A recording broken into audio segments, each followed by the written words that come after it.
हुए खड़े हैं। मेरे तो हाथ भी सुन्न पड़ गए हैं। मेरे हाथ भी बहुत दर्द कर रहे हैं। यहीं और खड़े खड़े पैर भी सुन्न। पांचों बहुओं ने झरनों से पानी पिया और मंदिरा ने आशा को भी पानी पीने को दिया। चाहे जो भी हो, लेकिन शुक्र है भगवान का कि हमें पानी तो आसानी से मिल रहा है। बिना खाए हम कुछ समय गुजार सकते हैं, लेकिन बिना पानी पिए तो जीना नामुमकिन है। बहुओं के पास जो बचे खुचे फल मौजूद थे उन्होंने वही खा। वहीं दूसरी तरफ उनके पतियों ने गांव वालों को सारी बात बताई।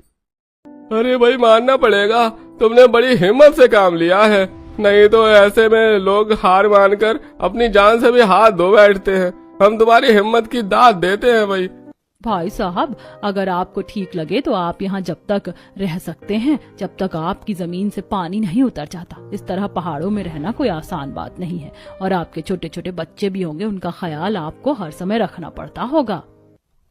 हाँ भाई साहब, हम अपने मुखिया से बात करके आपको कुछ समय यहाँ रहने की इजाजत दिला देंगे।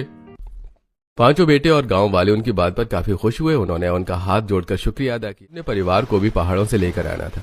ये बात बताकर वो कुछ खाने का सामान लिए वापस नाव में बैठकर पहाड़ों की तरफ चल। भैया, अब हमें रस्सियों से पहाड़ की चढ़ाई करनी होगी।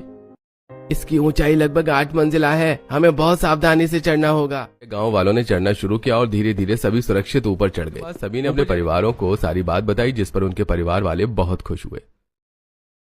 सभी ध्यान से सुनो, हम औरतों और बच्चों को रस्सियों से नीचे नहीं उतार सकते हैं, और हमारे पास इतनी नाव भी नहीं है और ना ही लकड़ियां हैं, इसलिए हमें रस्सियों की मदद लेकर उसी रास्ते से जाना होगा जिससे हम यहाँ पार आए थे। गांव वालों ने वापस उसी कठिन रास्ते से नीचे उतरना शुरू कर दिया, लेकिन इस बार वो रस्सियों को पकड़कर नीचे उतर रहे थे, जिससे उन्हें नीचे आने में ज्यादा दिक्कत नहीं हुई। और फिर उन्होंने पहाड़ों के नीचे वाले हिस्से से चलना शुरू किया, लेकिन आगे चलकर सिर्फ पानी ही पानी था। यहाँ से हमें नाव की जरूरत पड़ेगी।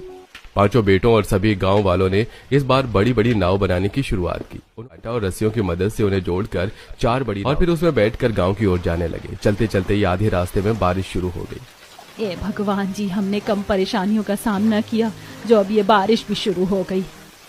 अभिनव जी, नाव को तेज चलाइए, वैसे भी आजकल इतनी बाढ़ें आ रही हैं। दिव्यांका ने इतना बोला ही था कि तभी पीछे से एक बड़ी लहर उठने लगी। गांव की जमीन काफी करीब थी। सभी आदमियों ने एड़ी चोटी का दम लगाते हुए नाव को तेजी से चलाया और आखिरकार लहर के पहुंचने से पहले सभी गांव तक पहुंच गए। भगवान का शुक्रिया अदा किया और अब उन्होंने देखा कि उन्हें रहने के लिए एक जमीन मिल चुकी थी।